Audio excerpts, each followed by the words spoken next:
Hi mga kaibigan, this is Butch Cosme. Nandito tayo ngayon sa SMX para saksihan ang Crispin Go Live Collections and Book Launch. Grabe, from classic cars to coins, cards, vintage gasoline dispensers, paintings, lahat ng uri ng art and history nandito na. So tara, samahan niyo ako as we explore the smashing world of collectors na tunay na Pinoy pride.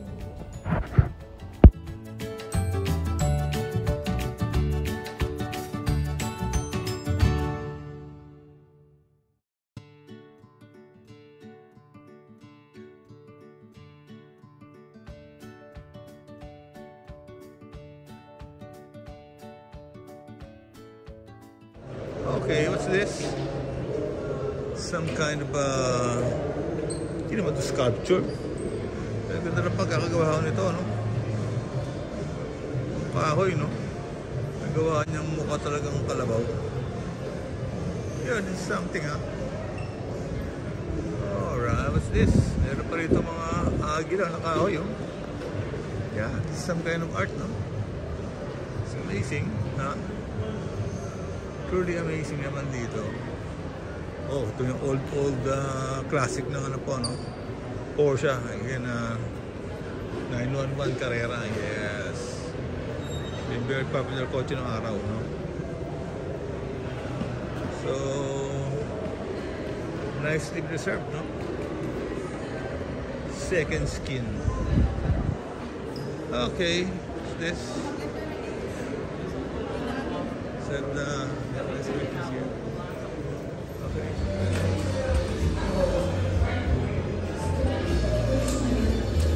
Ayun mga buckets.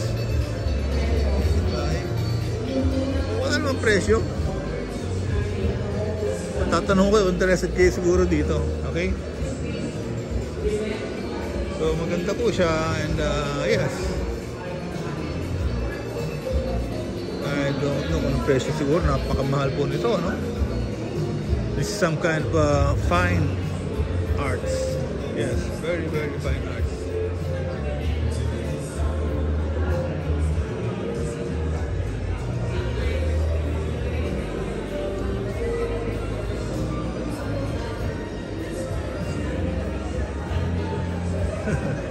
Dito pati mga bote ng soft drinks, no? Araw. Wala, no? Eh, ginawa ng collections, pati itong old, no? Na ano ng gasolina, pumping machine. Okay, ginawa ng collectibles.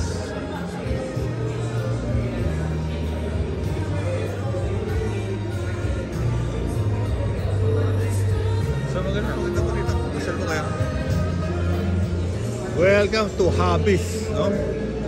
Expo and Collections here in SMX MOA. Okay? So ang dami rito no? Magagandang mga collections, arts, toys, no? Coins, kotse, motorcycles, no? So kung dito kayo mahilig kayo sa mga antiques, eh malilibang ko kayo rito. So let's look lang po. Check ko natin yung mga ano, makikita po dito. I think that everything in this world is temporarily. Lahat ng kinokolekta natin dito, lahat ng treasure dito sa earth, hindi permanent dito sa atin. No? It's just only temporarily. Na kung kukunin ni Lord, well, susunugin lang, just palakaw lang niya, no? Yun ang aking So, pag naisip mo naman yan, that things, hindi naman atin. We just only steward of everything, no? Hindi naman tayo pag-aari ng lahat ng mga bagay dito sa mundo, no? So, pag feeling mo na steward ka lang, hindi rin atin yun. It's kay Lord lahat eh. So, kung kukunin ni Lord, well, happy na rin tayo, mabuti nga kisa natin, no?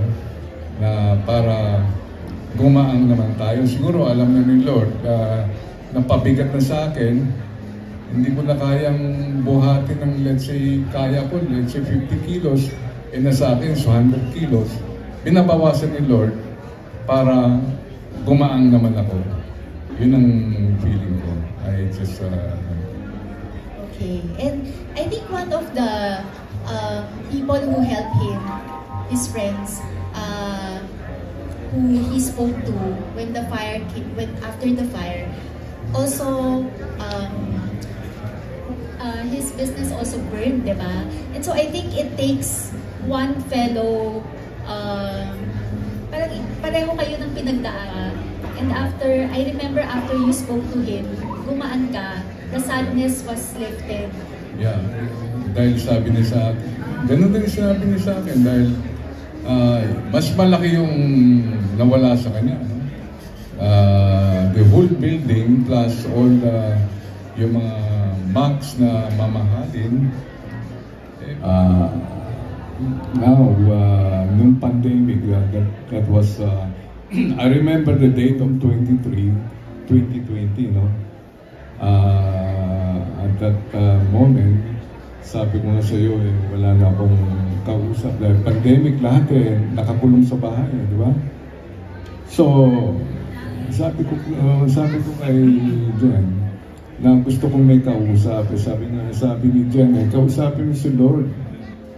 Well, pinag-pray ko rin yun, no? So, nag-create kami ng the first yung Tuesday senior group itong nag-start lang kami ng 6 to 7 na people na sa Zoom pa.